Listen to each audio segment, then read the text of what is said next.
Hi, good evening, everyone, and welcome to Molodets in Action. My name is Marie van Romburgh, and I'm joined here by Keith Boswell and Betsy Lewis-Moreno, and we are going to talk to you about Molodets in Action and Betsy and Keith's reflections on using the Molodets curriculum in their instruction. We'll go ahead and get started in just a minute. So welcome.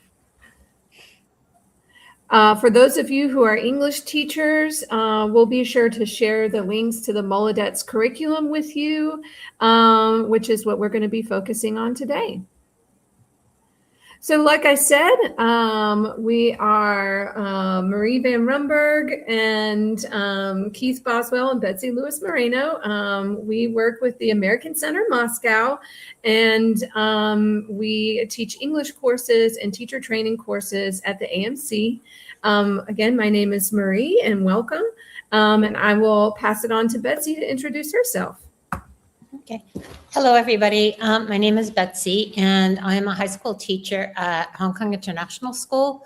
This is my 20th year here, and I am working right now with two groups of Russian English language learners, adults. So it's nice to have variety in my teaching, and I'm really enjoying the classes. Hello, everyone. My name is Keith Boswell. I live in Florida. I teach at Daytona State College. I'm a professor there. And I had the two groups also. All right. And I'm based in the United States as well. I'm here in Travelers Rest, South Carolina. All right. So what are we going to be talking about today? So Keith and Betsy are going to share their knowledge and experience with you about how they've used the Molodets curriculum to teach adult English language learners through the AMC and virtual classes. So first, we're going to do a brief introduction to the Molodets and using the Molodets curriculum. They're going to go over some tips for creating homework and pre-reading activities using the Molodets curriculum. We're going to look at tips for differentiation. For those of you with mixed level classes, differentiating is essential. So we're going to talk a little bit about how they've differentiated the curriculum for their classes and give you some amazing tips on how to plan lessons using the Molodets curriculum. So to get us started, I am going to hand over to Betsy, who's going to give you a little bit more information about our Essential English program, which is the program that utilizes the Molodets for instruction. Great. Thanks, Marie. So we've been working with the students in our classes since February, and we've had 2 8-week sessions. We meet with our students twice a week for 90 minutes each time. There's a range of learners who have identified as A2, B1 learners. The reality is they're not quite such a homogeneous group. We have some students who are fairly proficient, more like B2 learners, and they have quite good vocabulary, and they're building up the confidence to match their skill level. We have some other students that are more accurately like A2 learners, and so they've not had a lot of practice speaking and listening, even though they're familiar with grammatical structures. So what this means for a class that's a pretty short range of classes, like 8 weeks and 8 weeks, is that you don't have a lot of time to build foundation. So it's really important that we find ways to address the range of proficiency levels in the time that we have with the group that we have. And we've asked the students to reflect at the end of the first session. We've also asked them periodically over the course of the classes, like, what would you like more of? What would you like less of? And so in general, I think the thing that's been consistent among all of our 4 classes is they all value speaking and they value American culture topics. They are really hungry to learn more about American culture. And they've said, we've gotten a lot of grammar in school, but we really need opportunities to use our English. And we want to learn English from people that have actually lived in America or are familiar with the culture. And they really value active learning. They like being engaged. They're really eager. They're in breakout rooms, they're speaking, they ask a lot of questions. So it's really been joy to work with them because they're really motivated to learn and to engage and to participate. That's awesome. Thank you so much, Betsy. And I think one of the amazing components of the Molodets curriculum is the American culture indexes. And because the students love that component of the curriculum, Betsy and Keith have utilized it as an essential component of the curriculum. So Betsy, if you want to give a little bit more information about that, and I will reshare some of the indexes after we chat a little bit about how you've used it. Okay. One thing that I've really appreciated about the Molodets curriculum is how easy it is to access information. And so it's you can search for ideas or for topics a couple of different ways. One of the ways it's been super helpful for this particular class is through American culture indexes. And so even within the American culture indexes, if I want to do a lesson on like famous Americans, like we're going to do one on Gwendolyn Brooks, the poet, next week. And there's a reading about her. We did one on Julia Child earlier in the series of classes. It was a huge hit. And so there's not like kind of the typical people you might expect in famous Americans, but there's really a range of people with different accomplishments. Also, the places in the US has been really helpful because we've done a lot of work with different regions and what characterizes different regions. They were quite fascinated to learn about the differences and, of Americans that live in different parts of the country. Events in American history, not only like events far back in American history, but more current historical events. And then Keith, I think we'll talk more about living and working in the US. They're fascinated about things in America that I kind of take for granted. And so some of the customs and things that we don't think about too much, they are really curious to know more about. And then also arts and hobbies in America, everything from like board games to hiking trails to roller derby. And so there's really, I love that there's such a wide range of topics about American culture that you can find things that appeal to your particular group of students, at their level. And then Maria, I don't know if you want to pull up just so you can see what the culture indexes look like when they actually open them up. Keith, do you want to add a little bit about what your students really enjoyed? I agree with Betsy, and I was actually surprised at their interest in American culture. And really, American culture is where we start all the discussions. But yes, very motivated students, very fun to teach, and it's just your ideal class, really. So. And you can see from the indexes just the wealth of information here. As Betsy mentioned, there's just so much for teachers to pick and choose from. Betsy, did you want to add any final thoughts to the American culture side?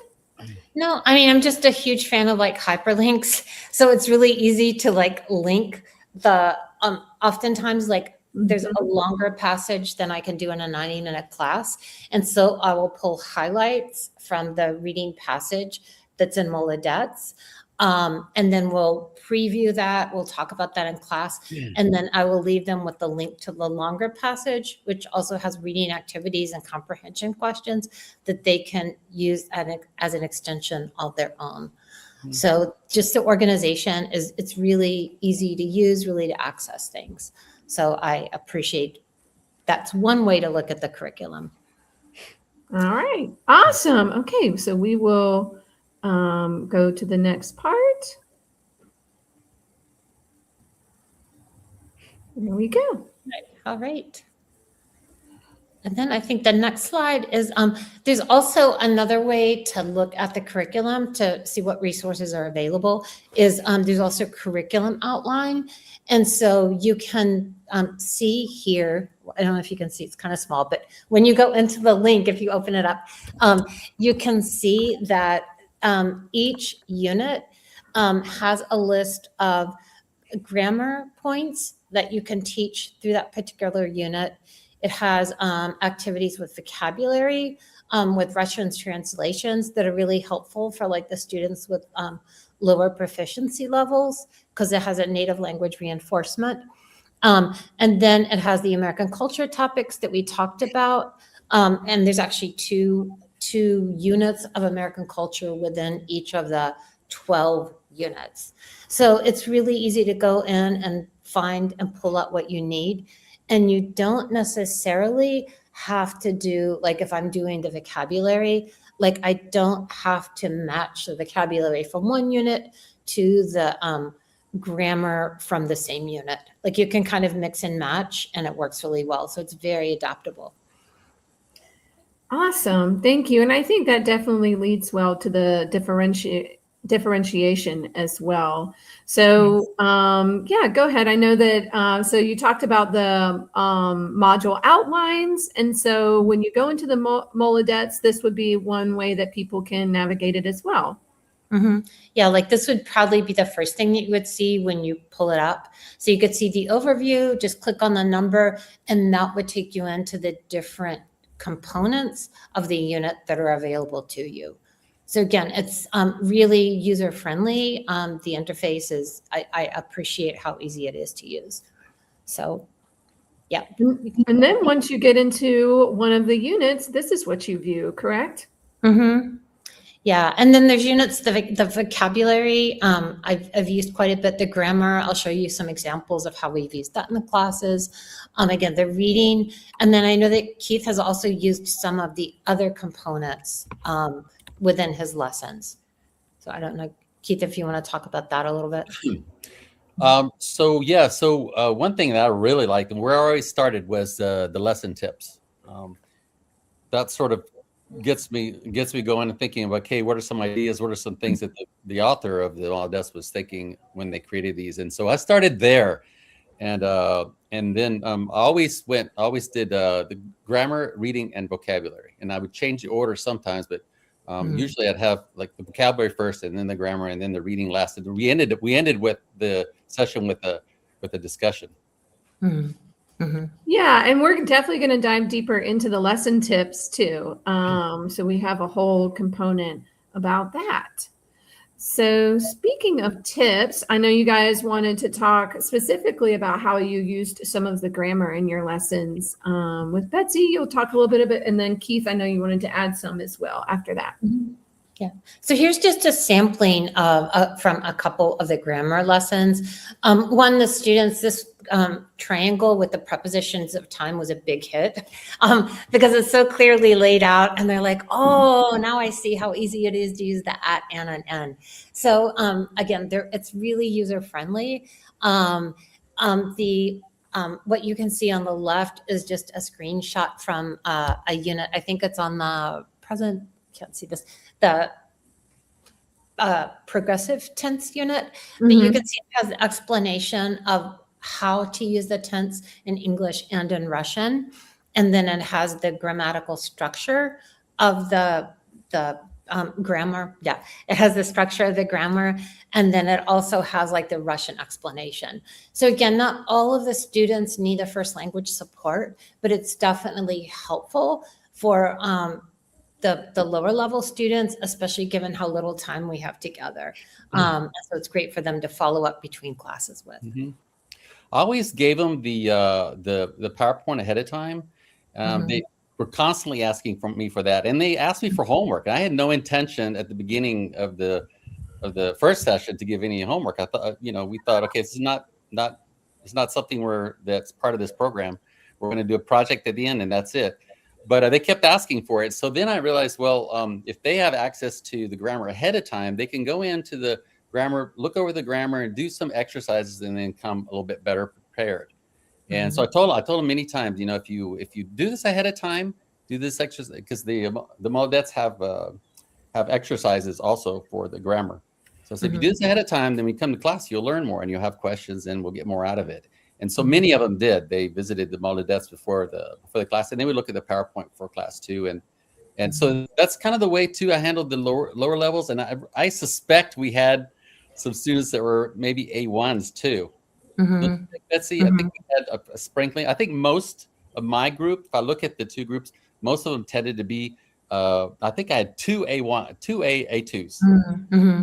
Now, I think there was other ones that were probably A2 and A1 who didn't confess it.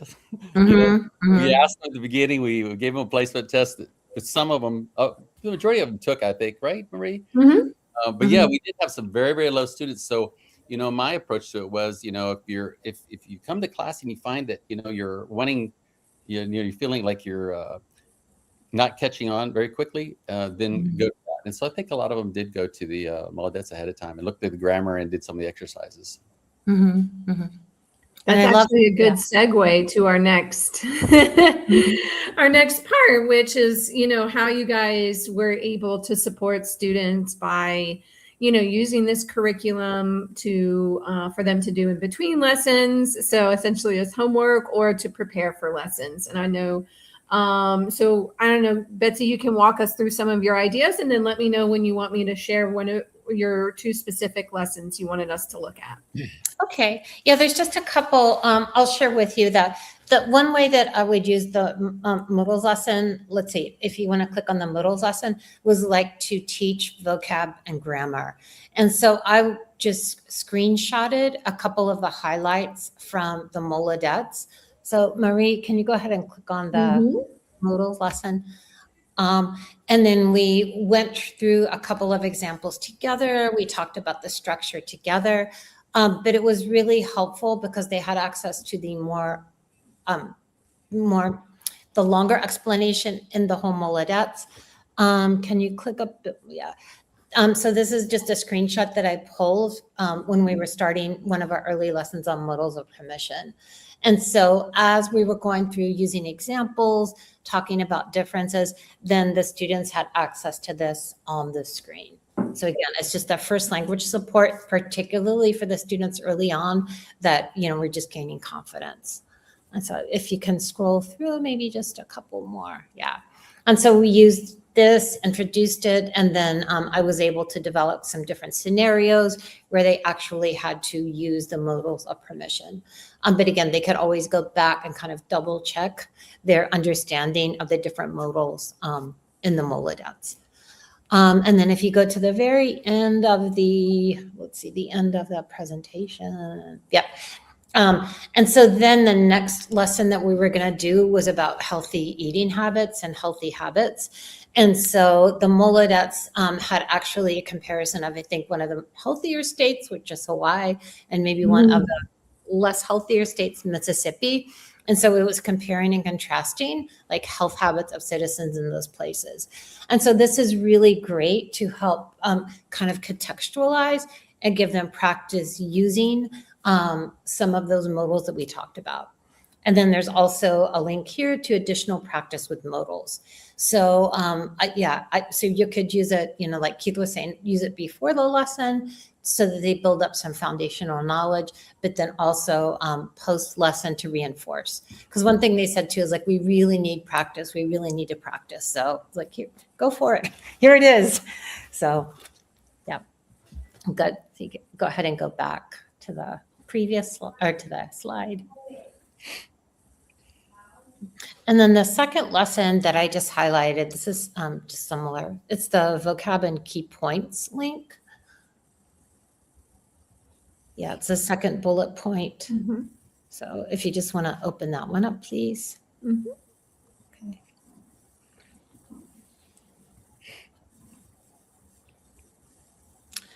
And this was a recent lesson, so maybe just scroll through a little bit. And so there was a lesson here like on rodeos and the American West.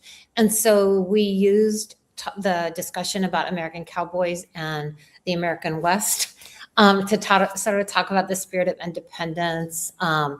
And so, included things like Gene Autry, like, some popular songs, but then I based the lesson on the material from the Molodets, like American Cowboys and American West. So here, again, you can see, the Russian translation.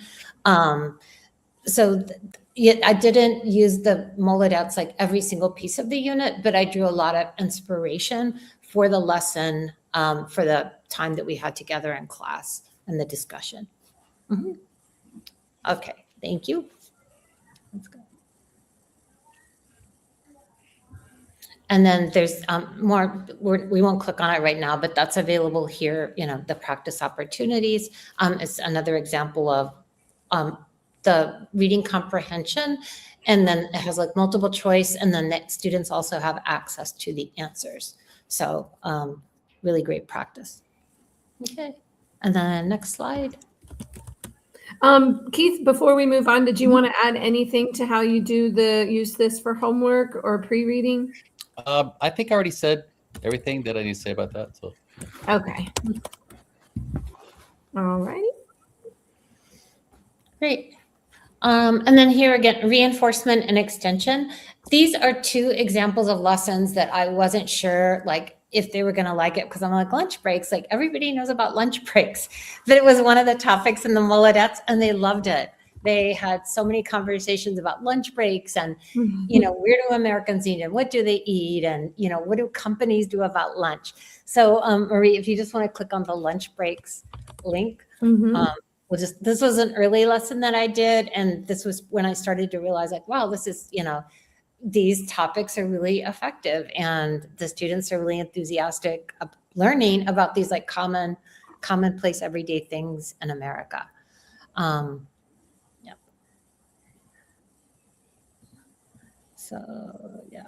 So we started. So we reviewed the passage from the previous week, and then we started, asking them, where do you eat lunch? What do you eat for lunch? The warm-up activities to draw from, to assess kind of what they knew about lunch. And then we were working with the imperatives. And so we also used the grammar explanation, I believe, from the Molodets. And then if we want to go on, go on again. Yeah. We worked on like giving directions, and this was the Julia Child. This was such a big hit. And so there were a number of students after we read this Julia Child from Molodets that went on and watched the Julie and Julia trailer. And they wanted to be talking about it next class. So, food is always a big hit, right? In any culture. So again, this is just another example of how user-friendly the Molodets are, and what a great resource they are for anybody who's working with English language learners in whatever level. Yep. All right. Thanks. And then the college dorm experience is similar. It's something that's so commonplace, but the students are really fascinated to learn about college dorm experience. And again, it's straight from the Molodets. So yeah, it worked really well. Awesome. Cool. Thank you. And these are so unusual too, just surprising on how engaging they are. And it's fun to do something different, than typical American culture stuff. So now we're going to move on to talking about how we differentiated the Molodets curriculum for different levels. And Betsy, I'll let you start, and then you can hand it over to Keith. Okay. And I mentioned, I think, a little bit about this earlier, but I loved how well this worked to help differentiate the material, because you're never going to have, even in the best of circumstances, you're not going to have a homogeneous class where they're all at the same level. And so the Molodets it provided such a good tool for differentiation. So I feel like I've kind of said this already. Yeah. But again, pulling out shorter snippets of the material and then just directing the students to the materials, using them like Keith had mentioned, providing the materials to the students before class so that they could prepare and come in and feel more confident, and feel like they were familiar with vocabulary, and then just using it as a bridge between classes, particularly when we have the Wednesday class and we don't see them again till Monday. It's really good for them to have that to reinforce and continue to practice with the vocab and the grammar structures. Yeah, there's no time to read, and reading wasn't really one of the things they really wanted to work on. So what I did is I went ahead and I gave them the link, of course, and they could read it ahead of time. Most of them didn't, to be honest, read it ahead of time. But so what I did is, I know Betsy summarized in writing, and so there was like one slide with a little bit to read. It wasn't time consuming. What I did is I summarized the reading orally, and that's how I went. Usually in a minute, I could go through all the main points, and then after that, when we had our activities, I tried to create activities that if they hadn't read it, or if like they could use logic really to go in there. So I always told them, yeah, one or two times I went to a breakout room and their group was reading, had gone to the Molodets, they were reading. I was like, let's spend time reading this. I said, the questions that I've asked you, activities that I asked you to do, don't require that you have to read. If you have general knowledge of it, or you go based on what I told you, then that's enough. That you got all the information that you need. And that seemed to work pretty well. That's good. All right, awesome. So up next, we are going to talk about using the lesson tips for teachers section in the Molodets. For each module, you'll see a section that's called lesson tips for teachers. And then I know Keith is also going to add some of his own tips on how he's used it to design his lessons. Go ahead, Keith. I mentioned this before too when we were looking at the Molodets, but yeah, there were a lot of great ideas there. The designer, Katie, the designer of the Molodets, she would talk about the grammar, for example. And one thing I really liked about that is she had pretty good knowledge of Russian culture. So often she put in there, Russians struggle with this grammar point, or Russians are really interested in this, or this is something working. So it really helped me because I've never taught Russians before, and I didn't know the culture, and I didn't know what they struggle with language wise. And I always tried to kind of listen for that and see where they were having trouble and basing lessons on that. But sometimes you have a lesson, for example, if you're doing a lesson on the modal can, right? So I realized during the lesson, oh, this is really something that they're struggling with. And so then the next lesson, we're not doing that anymore. We're doing something else. So it was really helpful to know ahead of time that some tips like that. And I used probably in every lesson, I used at least one or two of her ideas. She had a lot of fun ideas, and she had role play ideas and jigsaw, she had a lot of, and some of her activities were for actual classroom, but then some of them you could adapt to a virtual classroom.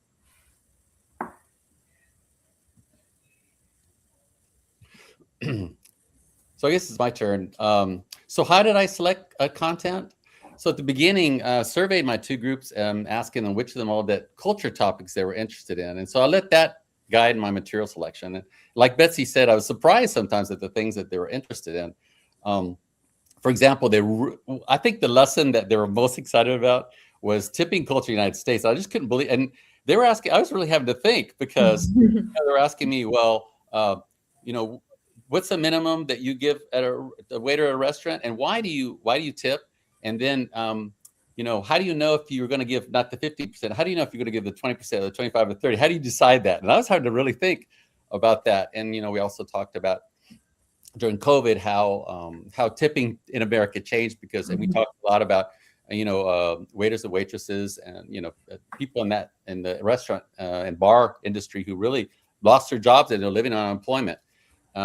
So that was very, very interesting discussion.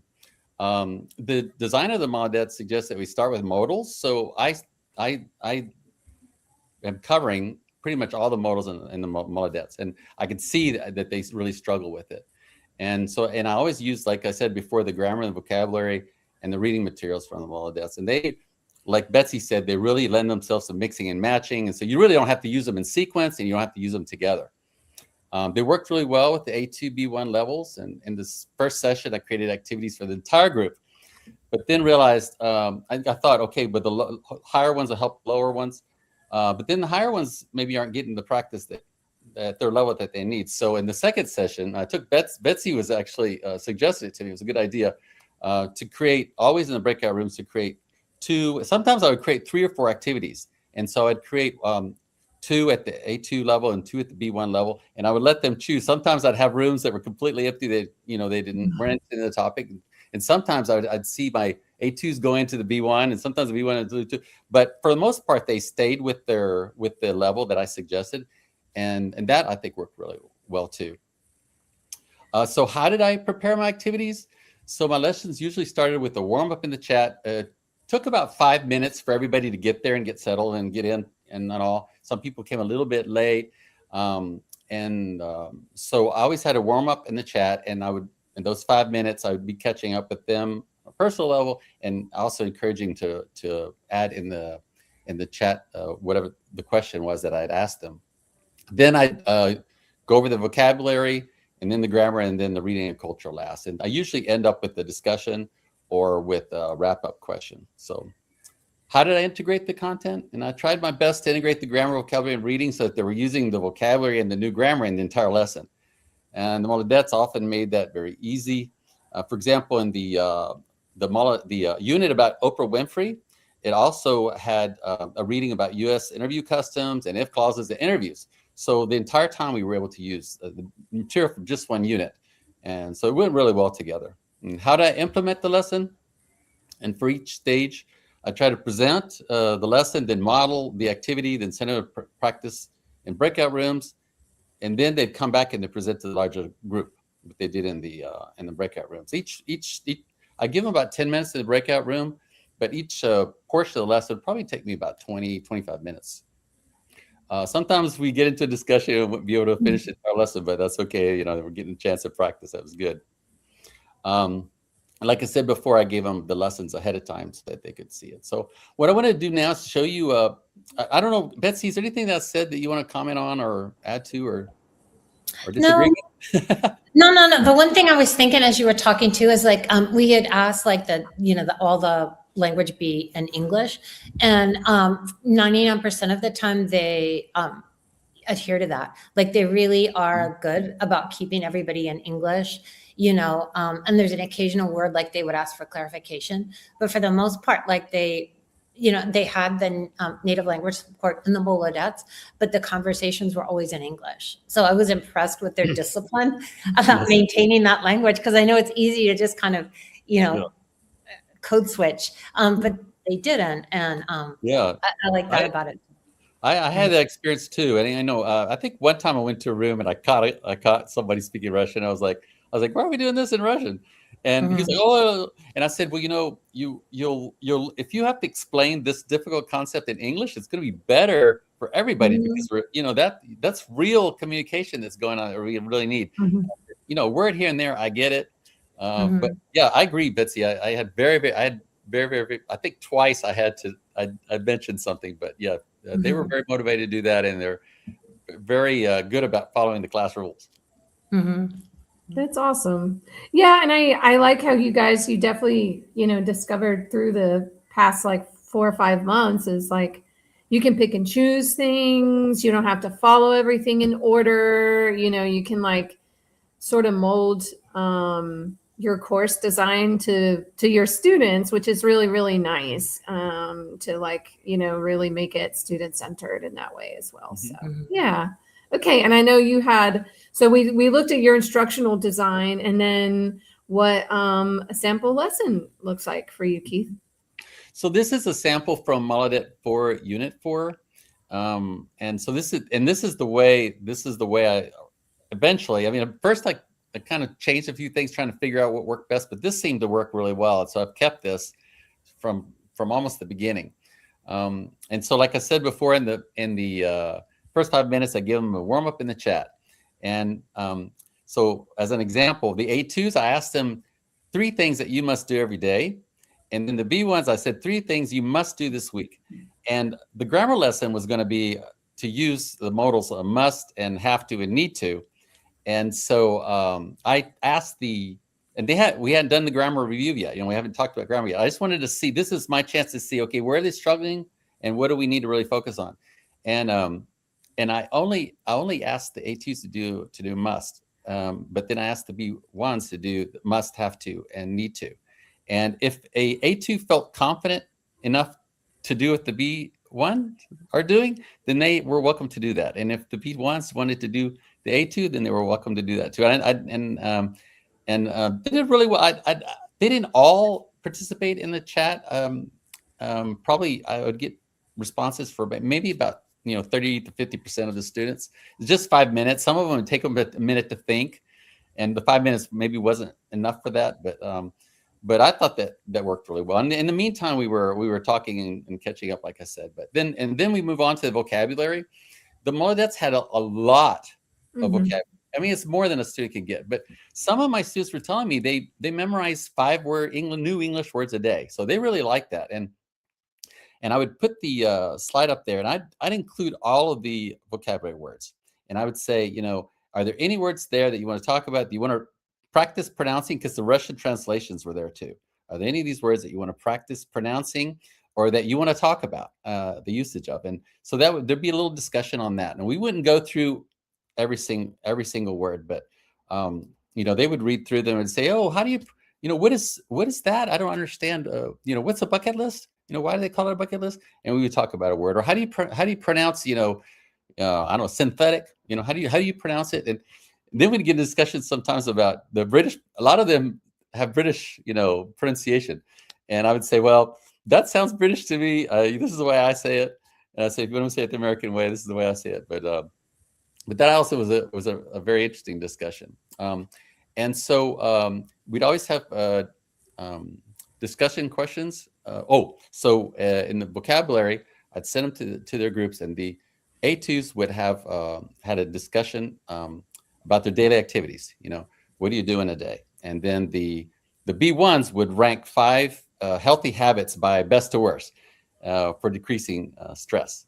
And that was really interesting too. And I put the things that I put in there too. I'd put like ginger, for example, ginger and green tea, and I'd put exercise, and it created some interesting discussions, and them ranking those from the best to the worst. And there was a little disagreement, a little discussion, and really enjoyed that too. Then in the grammar, we were covering the motives of necessity and prohibition. And after the presentation, I sent them to the breakout rooms, and they had a discussion about what you must and must not do to succeed in this course. They had really good ideas. They were like, yeah, you must speak English. You must practice English. You must not turn off your camera. You must not turn, you must not, listen to the lesson in your car, things like that. So that was fun. Then in the reading, we did the history of tobacco in the USA. And after I did a short summary of that article, and like I said before, I included the entire article, and they had it ahead of time to read. I put facts in there from the article, and the A2s had to put the facts in order. There was only 5 facts, and really they were very, one of them was the Europeans arrived to the Americas and this, saw how tobacco was used by the Indians, like that. It was very, very obvious. So they, without even reading the Molodets, they could put those in order and learn in the process, because those 5 things were really a summary of the article. And then the B2s, I had them do a debate on e-cigs, whether they're better or worse than cigarettes. And I taught them pro and con, which they weren't familiar with the term pro and con, and they did a little debate in their group.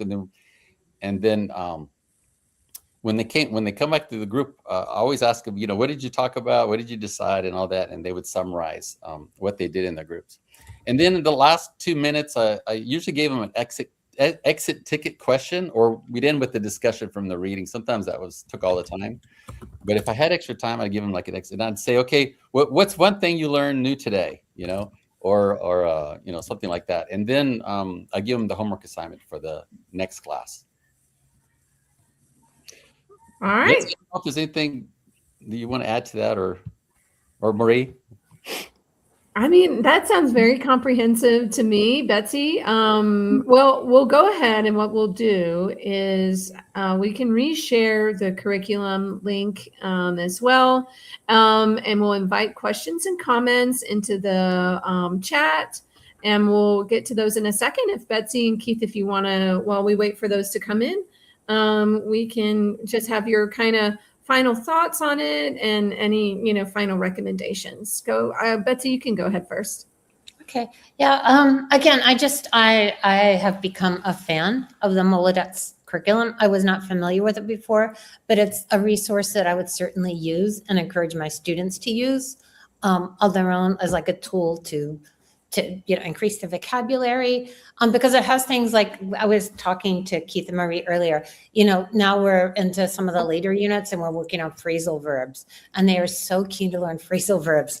So the Molodets has everything from like the simple past tense to more complicated things like separable and inseparable phrasal verbs. So I really do appreciate the wide range of topics and the wide range of grammar and vocabulary that is available. Yeah. So I see a couple of questions in here now. So I can read them out if you want, Okay. Betsy, and then y'all can talk on those. So the first one is, could you talk a bit more about the type of speaking activities you did with the students, except for discussions in breakout rooms? We just I would do a warm-up activity, like Keith mentioned. There's just like the greetings of, what did you do this weekend kind. But then I would also have like a warm-up activity to review the vocabulary or the grammar structure from the previous lesson. Mm-hmm. So, recently we did the phrasal verbs. And so, it was like, what was something you set out to do last week? Or what is an example of, what's the last form you had to fill out? And so it would take maybe just 5 or 7 minutes to have them quickly review, say phrasal verbs from the lesson before. So that's one example of the speaking activities. Usually with the reading passages, I would summarize, I'd have maybe between 3 and 5 slides. And so I would stop and do the discussion after every slide or so. Just to check the reading comprehension or to ask them to expand on ideas. And then as the students become more comfortable with each other, they also ask a lot of questions. So, one guy would be like, well, in Merriam-Webster's dictionary, it says this and this, but you said it's this. So then we would talk about different uses, depending on what region of the world you live in. So it really depended on the class, but yeah, it was really easy to engage them. Well, 2 things that I always did that, in addition to discussions, that one thing that we did very, very often were role plays. And I realized that at the beginning of the session, it was really hard for them to, coming back to the from the breakout rooms, to actually perform the role play in front of the class. It took probably 3 or 4 sessions, and I would put I put written examples of a role play, and I'd say, here's what a role play is, and one of you is going to be this person, one of you is going to be the waiter, for example, the other is going to be the customer that's ordering the food. And so, and when they would come back to the breakout room, they'll be, and then she said that, and I said, no, I went to all first person. And so it took a few times, but then now they really enjoyed it. It's funny too. I try to make the top as much as I can to make it really funny or motivating, and so they were good at that. The other activity that I used a lot for speaking was ranking. Rank these, rank 5 items from most important, least important, from most dangerous, least dangerous, most delicious, just like that. And so usually I give them 5 things to rank, and that was so yes. I'm trying to think of. I used a lot more other types of speaking activities, but I'm just not. It's not coming to me right now. But Betsy, do you know anything? What else did you do other than the discussions types of activities? We did. At one point, I had them, this was early on, and this wasn't honestly something that they loved doing, but I had them emulate a short poem that we read, and I'm trying to remember the lesson. And so then I had them share their short poem, or we did descriptions of cities. And so then they had to, share something about their city, things that they loved about their city or things they valued about their city.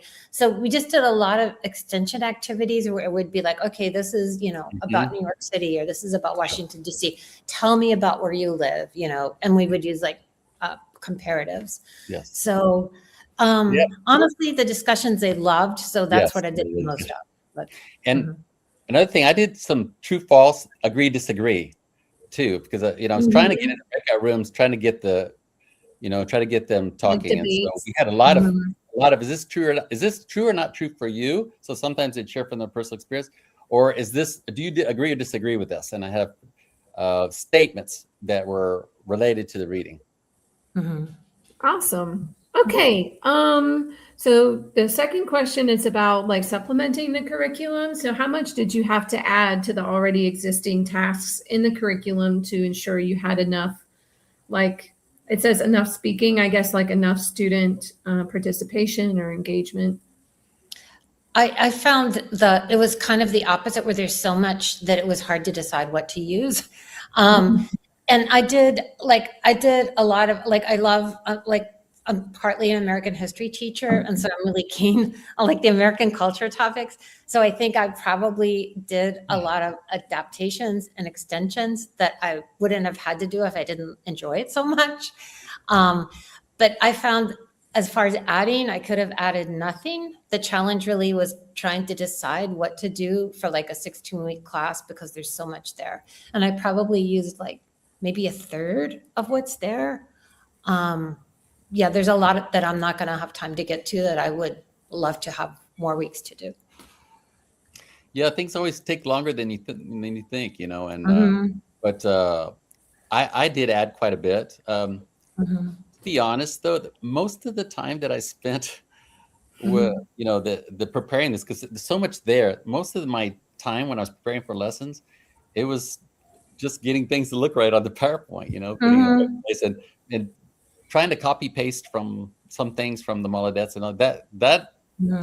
So I really feel like I really didn't have to spend a whole lot of time on the lesson itself, because there was so much there. And so how much did I do that was apart from the Molodets in terms of the curriculum?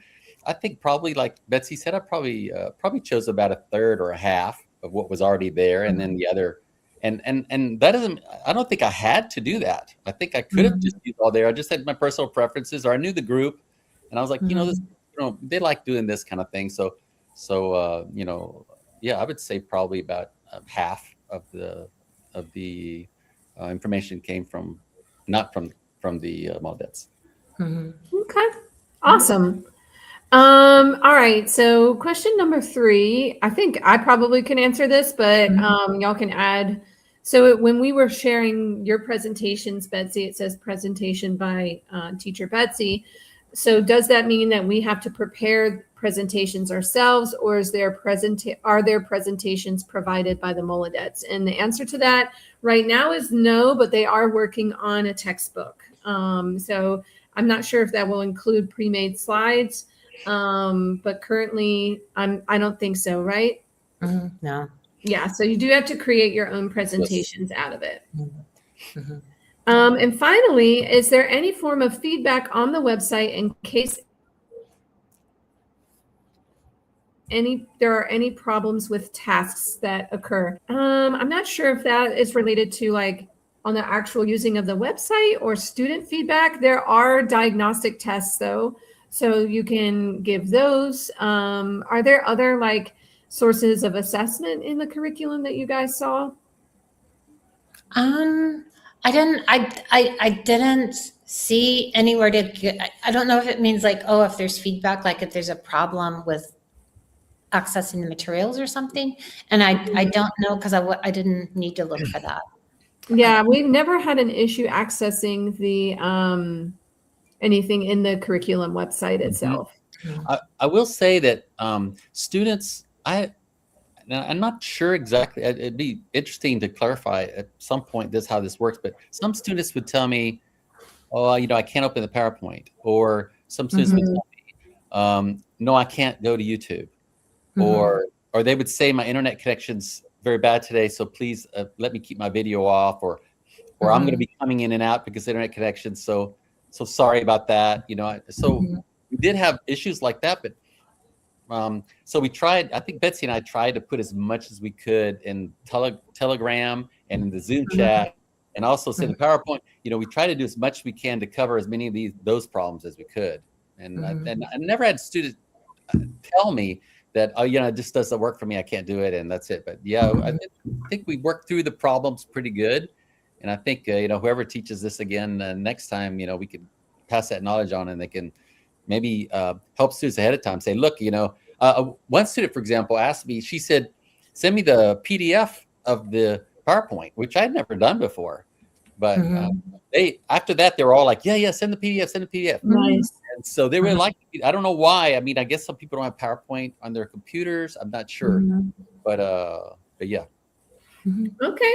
And the last question is, how did you integrate speaking and interaction when working with younger learners or less confident students? Well, this course specifically that we use this curriculum for was for adult learners. So, I mean, I don't know if you could talk about how you might do that in that scenario, but that wasn't the course that we used for this curriculum, was not for younger learners. But you could also think about what did you guys do to work with less confident students?